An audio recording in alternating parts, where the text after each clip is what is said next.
하나님께서 아합 시대 때 이스라엘에 3년 6개월 동안 비를 내리지 않으셨는데요. 그때 하나님께서 엘리야를 두 가지 방법으로 먹이시는데, 하나는 그릿 시냇가에서 까마귀를 통해서 먹이시고, 하나는 사르밧이라는 마을에서 과부를 통해서 먹이셨습니다. 그릿 시냇가는 지난주에 살펴봤고, 오늘은 사르밧 과부의 집으로 왔습니다. 자, 오늘 본문은 신약 성경의 아주 중요한 가르침, 이 세 가지 말씀을 떠오르게 해주고 있습니다. 신약 성경에서 가르치는 이 큰 3대 가르침, 이 말씀이 만약에 현장에서 실제 상황 속에 적용되면 어떤 모습일까? 그 말씀을 순종하기 얼마나 어려울까? 어떤 챌린지가 있을까? 오늘 본문의 이야기를 통해 확인할 수 있습니다. 첫 번째는 이 말씀입니다. 고린도전서 1장 27절부터 29절의 말씀입니다. 그러나 하나님께서 세상에 미련한 것들을 택하사 지혜 있는 자들을 부끄럽게 하려 하시고, 세상에 약한 것들을 택하사 강한 것들을 부끄럽게 하려 하시며, 하나님께서 세상에 천한 것들과 멸시받는 것들과 없는 것들을 택하사 있는 것들을 패하려 하시나니, 이는 아무 육체도 하나님 앞에서 자랑하지 못하게 하려 하심이라. 자, 오늘 본문을 보시면요, 하나님은 우리의 상식을 깨는 세 가지를 거꾸로 하시는데, 하나는 부잣집이 아니라 가난한 집에서 먹을 것을 찾게 하시고요, 하나는 강한 사람이 아니라 약한 사람에게서 도움을 받게 하시고요, 하나는 지금 이세벨을 피해서 도망치는 사람을 이세벨의 고향인 시돈에서 가까운 곳으로 보내고 계십니다. 사르밧은 시돈과 두로에서 가까운 곳인데요, 시돈과 두로는 페니키아 왕국의 중심 도시들이었고, 지금 엘리야를 찾아서 죽이겠다고 날뛰는 이스라엘의 왕비는 이 페니키아 왕국의 공주였습니다. 그러니까 상식에서 벗어나죠. 우리 상식으로는 이세벨로부터 멀리 도망치려면 엘리야가 오른쪽이나 남쪽으로 가야 됩니다. 오른쪽 모압 땅으로 가든지 남쪽으로 애굽, 에돔으로 가야지 북쪽으로 가면 안 돼요. 너무 위험해요. 근데 하나님께서 엘리야에게 이세벨의 사람들이 가득한 동네로 들어가라고 하시는 거예요. 거기서 내가 너를 능히 지키겠다는 거예요. 우리 상식으로는 있을 수 없는 일이죠. 도움을 받으려면 좀 도움을 줄 수 있는 강한 사람을 붙여줘야 되는데, 여러분, 과부는 세상에서 제일 약한 사람입니다. 도움을 주기는커녕 엘리야가 가서 엘리야가 주머니 탈탈 털어서 도와줘야 할지도 몰라요. 그런 곳으로 보내시는 거예요. 경제적인 지원을 받으려면 좀 여유 있는 집으로 가야 되는데, 사르밧 과부는 지금 형편이 어떠냐면 마지막 식사 한 끼 남겨두고 있어요. 아들과 함께 죽으려고. 그런 상황으로 보내시는 거예요. 여러분, 우리의 상식을 깨뜨리고 하나님께서 엘리야를 사르밧 과부의 집에서 지키시고 2년 동안 먹이시는 모습을 우리에게 기록된 말씀으로 보여주시는 이유는 이거예요. 하나님이 지키시는 거다. 하나님이 먹이시는 거다. 돈이 먹이는 거 아니고 환경이 너 지켜주는 거 아니다. 지금 그걸 우리들에게 말씀하시는 거예요. 자, 우리가 이 사실을 잊어버릴 때마다 하나님은 뭘 하시냐면 일부러 다시 약한 것들을 선택하세요. 그래서 우리가 강하다고 믿고 있는, 의지하고 있는 세상의 강한 것들이 얼마나 약한지를 보여주세요. 그 무력함을 드러내세요. 그래서 아무도 하나님 앞에서 자랑하지 못하게 하시는 거예요. 그것이 고린도전서의 말씀이고 오늘 본문이 실제 상황으로 우리에게 들려주고 있는 말씀입니다. 우리가 이 사실을 깨닫지 못하고 인정하지 않으면 우리는 자꾸 뭘 하게 되냐면 항상 오용하게 됩니다. 여러분, 오용이 뭡니까? 잘못된 사용이죠. 우리가 하나님이 만드신 것들을 가지고 바르게 사용하면 선이 되고 잘못 사용하면 죄가 됩니다. 예를 들어 하나님이 포도주를 만드셨는데 포도주를 바르게 사용하면 포도주를 가지고 예수님처럼 거룩한 성찬식을 나눌 수도 있고요. 포도주를 잘못 사용하면 성경에 금하고 있는 방탕과 술 취함이 될 수도 있습니다. 그러니까 포도주 자체가 잘못이 아니라 포도주의 잘못 사용, 오용이 죄를 만드는 거죠. 근데 옛날부터 우리 기독교 안에는 포도주가 죄다, 성관계 자체가 죄다, 그렇게 말하는 사람들이 언제나 있었습니다. 그렇게 잘못된 생각을 우리가 가지고 있으면요, 어떻게 되냐면 두 가지입니다. 뒤에서 다른 죄를 짓거나 아니면 더 큰 죄를 짓게 돼요. 로마 카톨릭이 성 자체를 불결한 것으로, 부정한 것으로 여겼어요. 그래서 독신이 거룩한 것이다. 독신을 거룩한 것으로 만들었을 때 어떤 일들이 일어났냐면 사제들이 뒤에서 몰래 더 많이 간음죄를 짓게 되는 그런 일이 일어났어요. 그래서 루터는 종교개혁을 일으키면서 결혼부터 했죠. 자기만 결혼한 것뿐만 아니라 결혼을 엄청 많이 주선하는 그런 일을 많이 했습니다. 포도주가 죄가 아니라 포도주의 오용, 술 취함, 방탕이 죄고요. 특히 술 취함보다 우리가 포도주를 가지고 더 심각한 죄를 질 수가 있는데 방탕 술 취함보다 우리가 포도주를 가지고 질 수 있는 더 심각한 죄는 뭐냐면 다른 사람들을 실족하는 거예요. 다른 사람들이 실족하도록 이거를 걸림돌로 놓는 일입니다. 그러니까 나는 주님과 괜찮은데 나의 이 모습을 보고 다른 사람이 시험받아서 그 영혼이 실족된다면 그게 차라리 연자맷돌을 목에 메고 바다에 떨어져서 나라는 존재가 사라지는 게 나을 정도로 다른 사람을 실족시키는 거, 이게 엄청난 죄이기 때문에 크리스천들은 사실 포도주보다도 포도주를 사용을 굉장히 조심하는 거죠. 여러분, 이 사실을 명확히 아시고 무엇이 죄인지 전통이 아니라 컬처가 아니라 성경으로 구별하셔야 더 다른 모습의 죄에 빠지지 않게 됩니다. 요즘은 권위를 나쁜 것으로 보는 트렌드가 세상에 있는 것 같아요. 무조건 권위가 어떤 한 곳에 집중되면 나쁜 거다, 악한 것으로 생각해 버려요. 모든 권위들을 다 해체시켜서 분배해야 된다고 생각하는 사람들이 이 포스트 모더니즘에 점점 더 많아지고 있습니다. 굉장히 위험하고 비성경적인 생각이죠. 여러분, 권위주의가 나쁜 거지 권위가 나쁜 것이 아닙니다. 권위가 오용되는 것을 우리는 경계하는 거죠. 모든 권위들을 무조건 해체시켜버리면 정말 무서운 세상이 우리에게 찾아오게 됩니다. 경찰에게 권위가 없으면 범죄를 누가 제압하겠어요? 그러니까 도둑이 들고 나가도 터치 못하는 거죠. 선생님에게 권위를 주지 않으면 어떻게 애들을 교육시키겠어요? 부모가 반대할 수 있는 권위 다 가져가 버리면 어떻게 자녀를 키우겠어요? 여러분, 성경을 보니까 하나님은 국가 위정자를 세우시고 부모를 세우시고 목자를 세우심으로 하나님의 양들을 기르시고 보호하세요. 그것이 하나님의 방법이에요.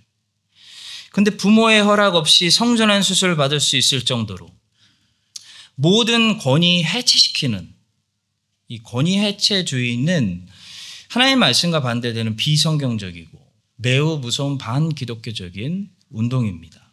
그것은 민주주의가 아니라 인본주의고요. 계몽주의가 잉태한 자유주의예요. 해체주의는 자유주의에서 나오는 것입니다.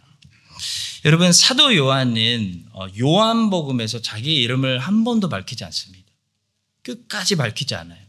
밝힐 때도 된 것 같은데 안 밝히고 넘어가요. 그래서 성경학자들은 요한이 참 겸손하다 라고 생각했습니다. 근데 요한계시록을 보고 깜짝 놀랐어요. 요한계시록은 사도 요한이 자신이 이 계시의 저자라고 거듭 밝힙니다. 사도 요한이 거기 등장합니다. 왜 요한복음에서는 자기의 존재를 끝까지 감추는 사도 요한이 요한계시록에서는 자신의 존재를 분명하게 드러내고 있을까요? 여러분 한번 생각해 보세요. 요한복음에 기록된 이야기들은 굳이 저자의 이름을 밝히지 않아도 그 내용이 초대교회의 권위 있는 하나님의 말씀으로 받아들여지는데 문제가 없기 때문입니다. 근데 요한계시록은 만약에 이게 누가 쓴 건지 모른다면, 사도 요한이 저자라는 것을 밝히지 않았다면 요한계시록은 우리가 받아들이기 힘든 내용들을 가지고 있어요. 요한계시록의 저자가 사도 요한이었다는 사실을 우리가 몰랐다면 요한계시록은 초대교회의 권위 있는 하나님 말씀으로 받아들여지기 어려웠을 거예요. 우리는 요한계시록이 예수 그리스도께서 사도 요한이라는 권위 있는 제자에게 주신 계시라는 사실을 알기 때문에 하나님 말씀으로 믿고 받아들일 수가 있습니다. 예수 그리스도의 계시라. 이는 하나님이 그에게 주사 반드시 속히 일어날 일들을 그 종들에게 보이시려고 그의 천사를 그 종 요한에게 보내어 알게 하신 것이라. 요한은 하나님의 말씀과 예수 그리스도의 증거, 자기가 본 것을 다 증언하였느니라. 권위의 오용이 문제인 것이지, 권위, 사도 요한이 당시 가지고 있던 그 권위, 그 이름을 사용해서 했던 행동은 선한 행동이었습니다. 권위는 우리에게 반드시 필요한 거예요. 권위를 가지고 우리는 사람들을 지키기도 하고 진리를 수호하기도 하고 보호하기도 합니다. 여러분, 돈도 마찬가지예요. 돈이 문제가 아니에요. 누구의 손에 돈이 있느냐가 문제입니다. 워런 위어스빈이 이렇게 말했습니다. Money is a wonderful servant, but a terrible master. 바나바는 돈이 많았어요. 그래서 큰 돈을 가지고 초대교회를 위로해서 어떤 이름까지 얻게 됐냐면 바나바, 위로의 아들이라는 별명까지 얻었고요. 아나니와 삽비라는 돈을 가지고 하나님께 거짓말하는 큰 교회가 시험에 빠지게 하는 죄를 지었습니다. 그러니까 돈이 문제가 아니고 환경이 문제가 아니고 우리가 그걸 오용해서 하나님으로 생각하는 것이 언제나 문제입니다. 돈이 만약에 나를 먹여준다고 생각하고 뉴질랜드 같은 좋은 환경이 나와 내 자녀들을 지켜준다고 생각하고 그러면요, 그때 하나님은 그것들이 너를 먹여주고 지켜주는 것이 아니라 하나님인 내가 너를 먹이고 하나님인 내가 너를 지킨다 라는 것을 다시 깨닫게 해주시기 위해서 뭘 하시냐면 약한 것들을 택하세요. 그래서 강한 것들을 무력하게 하세요. 세상에서 없는 것들을 택해서 있는 것들을 패하게 하시는 것입니다. 그래서 아무도 하나님 앞에 이게 강하다고, 이게 믿을만하다고 자랑하지 못하도록 하시는 거예요. 여러분과 제가 이 첫 번째 사실을 기억하고 오늘도 우리와 우리 자녀들, 우리 교회를 먹이시고 안전하게 지키시는 분, 오직 그 하나님만 의지하시기를 예수님의 이름으로 축복합니다. 자, 두 번째로 마태복음 6장 33절의 말씀이에요. 이런 말씀입니다. 그런즉 너희는 먼저 그의 나라와 그의 의를 구하라. 그리하면 이 모든 것을 너희에게 더하시리라. 오늘 본문에 보시면 하나님의 이 말씀이 명령이 사르밧 과부에게 굉장히 어려운 구체적인 명령으로 왔어요. 사르밧 과부에게는 하나님의 선지자를 먼저 먹이는 것이 하나님의 나라를 먼저 생각하는 그런 구체적인 명령이었어요. 굶어 죽게 된 상황이에요. 굶어 죽게 된 상황에서 먼저 하나님의 나라를 위해 일해라 라는 말씀이에요. 엘리야가 그에게 이르되 두려워하지 말고 가서 내 말대로 하려니와 먼저 그것으로 나를 위하여 작은 떡 한 개를 만들어 내게로 가져오고 그 후에 너와 내 아들을 위하여 만들어. 굉장히 챌린지가 되는 말씀이죠. 성도 여러분, 하나님의 나라는 언제나 여유가 넘치는 사람들의 분배를 통해서 확장된 것이 아니었습니다. 하나님의 나라는 먼저 하나님의 나라를 앞에 두는 믿음의 종들을 통해서 이 땅에 확장되어 왔습니다. 그래서 우리 교회에 여유가 넘치는 사람들이 많아질 때 하나님 나라가 여기 확장되는 거 아니에요. 교회는 커질 수 있겠죠. 여기에 먼저 하나님의 나라를 생각하는 믿음의 사람들이 많아질 때 여기에 하나님 나라가 부흥되고 확장되는 것입니다. 특히 오늘 본문에 보시면 과부는 무엇보다 먼저 하나님의 나라를 생각해야 됐냐면 자기 자식보다 먼저 하나님의 나라를 생각했어야 돼요. 이게 오늘 하필 어린이 주일에 우리에게 주시는 말씀이에요. 자기 아들보다 엘리야를 더 앞에 둬야 했어요. 엄청난 챌린지죠. 근데 여러분, 이 말씀은 보세요.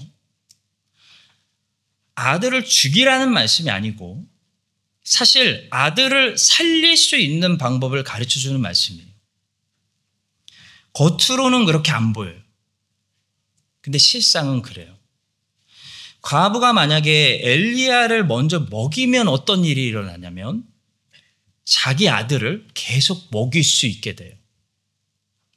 근데 과부가 만약에 이거 얼마 안 남았으니까 엘리야 못 주겠습니다. 엘리야를 먹이지 않고 자기 아들 먹이면 그것은 엄마가 아들에게 줄 수 있는 마지막 음식이 돼요. 그래서 엘리야도 죽고 엄마도 죽고 아들도 죽어버려요. 그러니까 엘리야도 살리고 나도 살고 내 아들도 살릴 수 있는 유일한 말씀은 과부가 엘리야를 먼저 먹이는 것입니다. 그러면 하나님이 새 기름으로 채워주셨어. 과부와 과부의 아들이 계속 먹을 수 있게 돼요. 그런즉 너희는 먼저 그의 나라와 그의 의를 구하라. 그리하면 이 모든 것을 너희에게 더하시리라.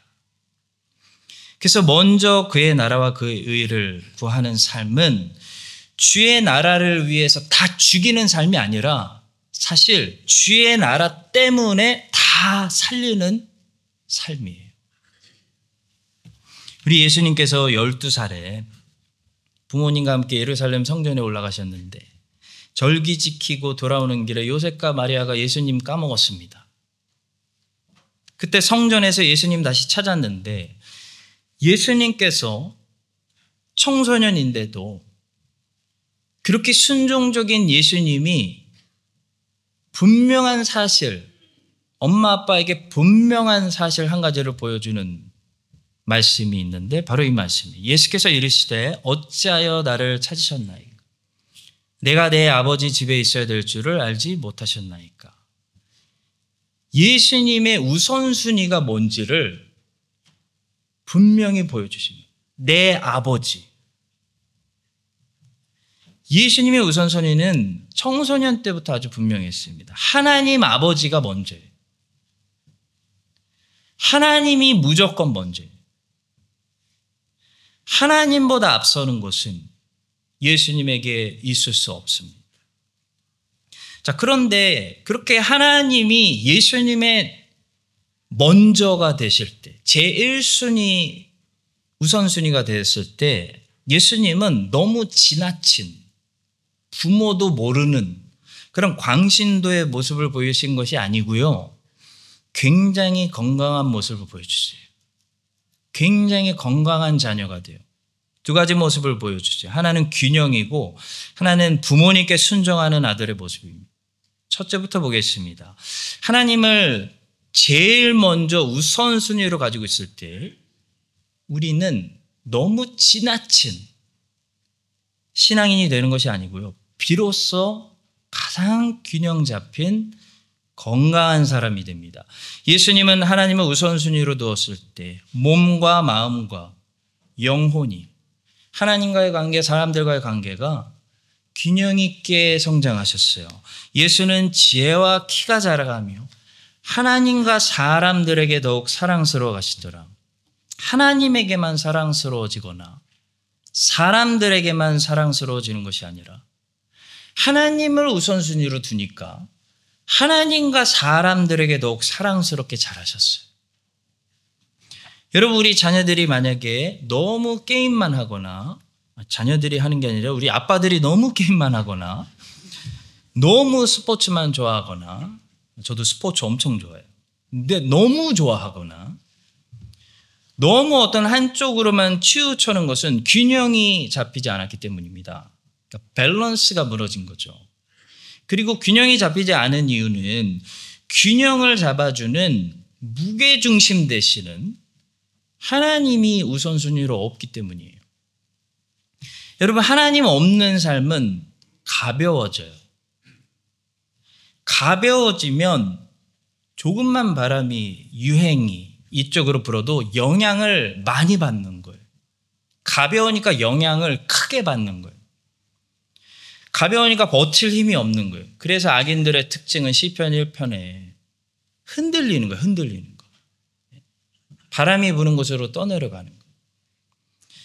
하나님이 먼저인 사람은요, 하나님이 무게중심이 되시기 때문에 삶에 균형이 생깁니다. 하나님을 우선순위로 먼저 생각하는 아이들은요, 어떤 것을 어느 위치에 얼마만큼 두는 것이 적당한 것인지를 구별해내요. 하나님이 하나님의 위치에 계시면 다른 모든 것들을 다 투마치가 아니라 적당한 위치로 배열할 수 있는 능력이 생기는데, 하나님이 하나님 위치에 계시지 않으면 다른 모든 것들이 다 투마치가 돼요. 적당한 위치를 찾지 못하게 돼요. 하나님이 나에게 가장 중요하신 1등이라면 2등과 3등과 4등 중에 무엇이 더 중요하고 덜 중요한지 그 순서들을 배열할 수 있게 됩니다. 예를 들어 하나님을 가장 사랑하는 사람은요, 자식보다 배우자를 먼저 사랑하게 돼 있어요. 부부관계가 먼저예요. 이웃보다 교회 형제 자매를 먼저 더 사랑하게 돼 있어요. 형제, 성경에서 이웃은 믿지 않는 사람들을 얘기하고 교회 안에 있는 사람들은 형제라고 부릅니다. 그게 하나님 중심으로 생기는 질서예요. 자, 그런데 하나님을 가장 먼저 사랑하지 않는 사람은 배우자보다 자녀들에게 집착합니다. 자녀가 먼저예요. 가족이랑 있는 시간보다 친구랑 있는 시간을 더 좋아해요. 또 교회 형제 자매들보다 이웃들하고 더 친해요. 그래서 이웃하고는 별의별 얘기 다 친하게 지내고 교회 형제 자매들하고는 비밀이 많아요. 싸워요. 하나님이 1순위가 아니면 2위부터 10위, 이게 혼란스러워집니다. 하나님을 가장 먼저 생각하는 사람은 하나님만 생각하는 사람이 아니라 모든 것을 바른 위치에 두고 바르게 관계하며 바르게 생각할 수 있는 사람이 되는 것입니다. 또 예수님을 보시면 하나님께 순종하는 예수님은 마리아와 요셉에게도 순종하고 있습니다. 여러분, 하나님께 순종하는 자녀는 권위에 순종하게 돼 있어요. 하나님이 세우신 권위, 부모님께 반드시 순종합니다. 왜냐하면 부모님께 순종하라는 것이, 내가 세운 권위에 순종하라는 것이 하나님의 명령이기 때문이에요. 아이가 혹시 부모에게 반항한다 그러면 그 아이의 본질적인 문제는 부모와의 문제가 아니에요. 하나님과의 문제예요. 하나님께 순종을 안 하는 것이 영적으로 하나님과 대적하고 있는 상태에 있는 거예요. 그렇기 때문에 부모님께 반항이 나오는 거예요. 예수님은 하나님의 말씀에 순종하는 청소년이었기 때문에 부모님에게도 순종하셨습니다. 예수께서 함께 내려가서 나사렛에 이르러 순종하여 받으시더라. 하나님이 먼저가 되시면 모든 것이 교통정리가 됩니다. 먼저 하나님의 나라를 구하면 하나님의 나라만 구하는 사람이 되는 것이 아니고 모든 것을 비로소 잘 관계하고 관리할 수 있는 가장 탁월한 하나님이 믿는 청지기가 되는 것입니다. 이 과부가 엘리야를 먹이면 절대로 엘리야만 살고 과부의 아들은 굶어 죽지 않습니다. 과부가 아무리 여유가 없어도 먼저 엘리야를 먹이면 먼저 하나님 나라를 위해 헌신하는 그녀와 아들에게 하나님이 필요한 것들을 계속 채워주시는 거예요. 과부가 엘리야를 책임지고 먹이고 살려내는 한 하나님이 책임지고 과부의 아들을 살려내시는 거예요. 그가 가서 엘리야의 말대로 하였더니 그와 엘리야와 그의 식구가 여러 날 먹었으나 여호와께서 엘리야를 통하여 하신 말씀같이 통의 가루가 떨어지지 아니하고 병의 기름이 없어지지 아니하니라. 여러분과 제가 이 사실을 기억하고 먼저 하나님의 나라를 항상 구하시는 우리 한인장로교회 모든 성도님들 되셔서 나도 살리고 내 가족도 살리고 모두를 살리는, 먼저 하나님의 나라를 구해서 다 살리는 그런 과부와 같은 믿음의 사람들 되시기를 예수님의 이름으로 축복합니다. 자, 마지막 세 번째입니다. 마태복음 25장 38절부터 40절의 말씀이 본문에서 놀랍게도 현장에서 순종되어지고 있습니다. 어느 때에 나그네 되신 것을 보고 영접하였으며 헐벗은 것을 보고 옷 입혔나이까? 어느 때에 병드신 것이나 옥에 갇히신 것을 보고 가서 배웠나이까? 하리니 임금이 대답하여 이르시되 내가 진실로 너에게 이르노니 너희가 여기 내 형제 중에 지극히 작은 자 하나에게 한 것이 곧 내게 한 것이니라. 오늘 본문을 보시면요, 엘리야가 그때 과부에게 어떤 모습으로 다가왔을까? 여러분, 과부의 입장에서 한번 상상을 해보세요. 엘리야가 나 엘리야요, 나 하나님의 사람이요, 나 이세벨과 싸우고 있는 선지자 중에 선지자, 엄청난 선지자요, 이렇게 짠 하고 나타난 거 아니었어요. 특히 그의 특이한 옷차림을 생각해 볼 때 나그네의 모습으로 과부에게 나타나서 물 좀 달라고 했을 때 저 같으면 무슨 노숙자가 왔나 생각했을 거예요. 그가 일어나 사르밧으로 가서 성문에 이를 때 한 과부가 그곳에서 나뭇가지를 줍는지라. 이에 불러 이르되 청하건대, 부탁하는 거예요. 물 좀 달라고 합니다.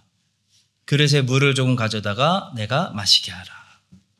자, 그랬을 때 그녀는 이 나그네에게 기꺼이 물을 주러 갔습니다.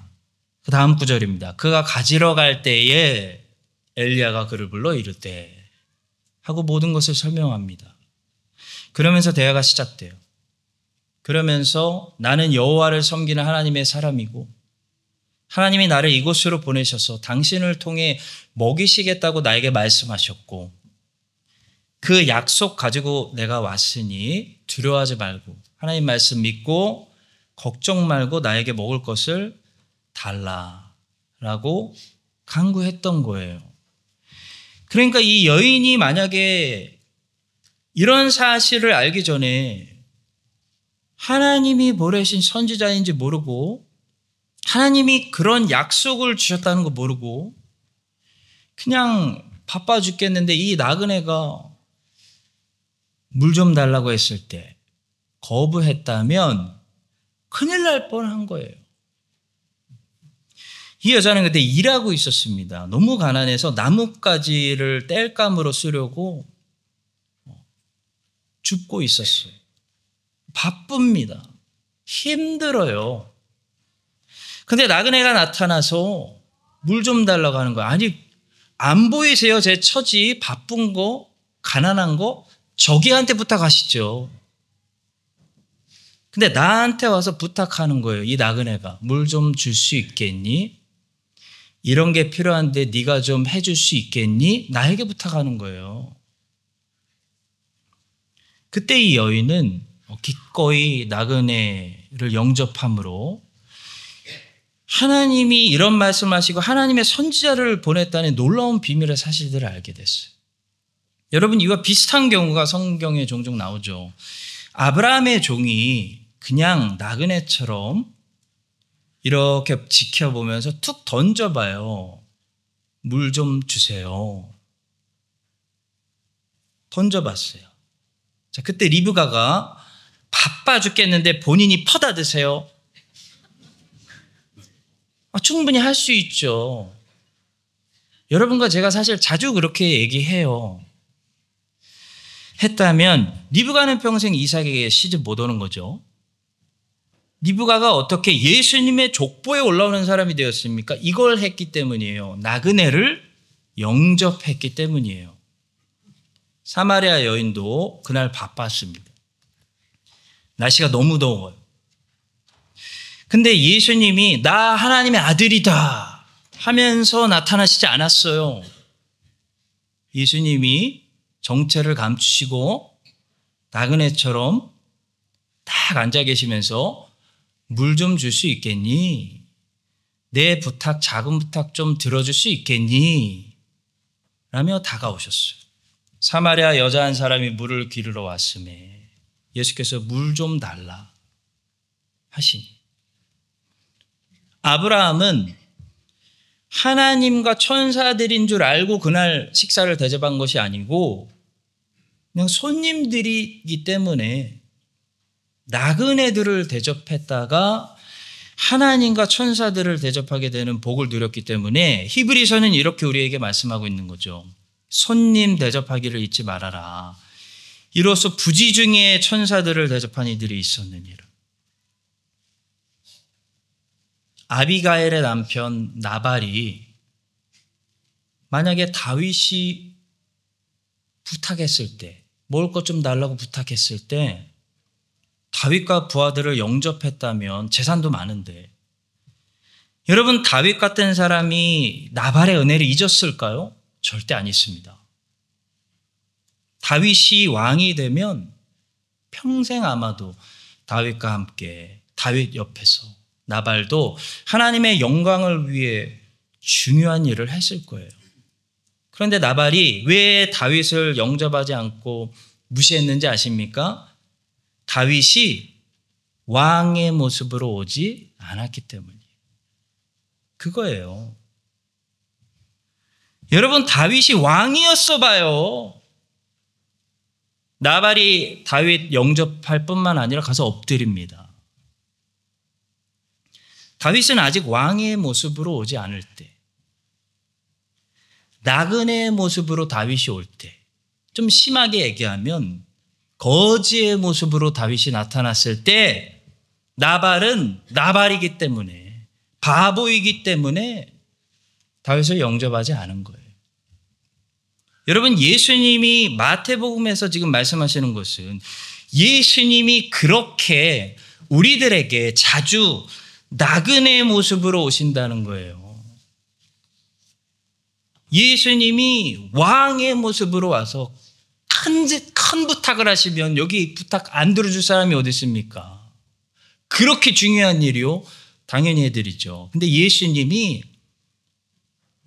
나그네처럼 모셔가지고 그거 자리 하나 봉사가 필요한데 좀 너가 해줄 수 있겠니? 라고 하시기 때문에 우리가 자주 리젝트 하는 거예요. 저 바빠요. 저 사람한테 물어보세요. 예수님을 영접하지 않은 사람들은 마태복음에 왜 예수님을 영접하지 않았냐면 예수님이 만왕의 왕으로 그런 모습으로 오시지 않았기 때문입니다. 예수님이 지극히 작은 한 사람의 모습으로 오셔서 나그네의 모습으로 오셔서 좀 심하게 말씀드리면 거지의 모습으로 오셔서 작은 거 부탁하시기 때문에 아무 교인들도 몰라주는 거, 이거 해도 아무도 알아주지 않는 거, 물 좀 달라고 하시기 때문에 어하나 교사 한 명 부족하다는데 네가 해줄 수 있니? 이런 거 물어보시기 때문에 많은 사람들이 예수님 영접하지 않는 거예요. 거절하는 거예요.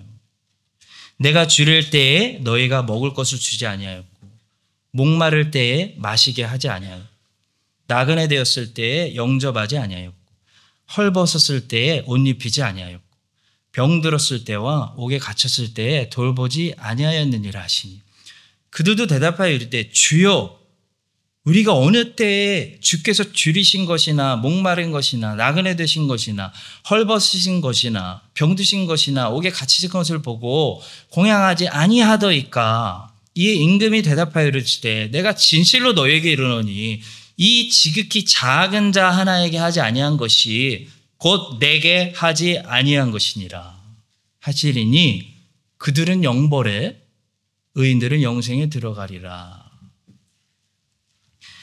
왜 엘리야가 이스라엘에 과부가 없어서 저렇게 멀리 이방 나라에까지 보내심을 받았습니까? 예수님께서 누가복음 4장에서 직접 설명해 주셨어요.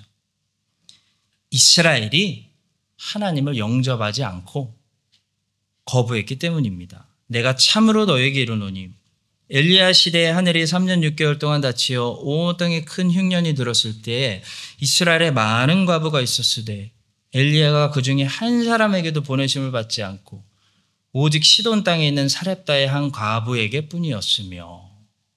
사랑하는 성도 여러분, 예수님은 오늘도 저와 여러분에게 나그네의 모습으로 오셔서 큰 걸 요구하시는 게 아니에요.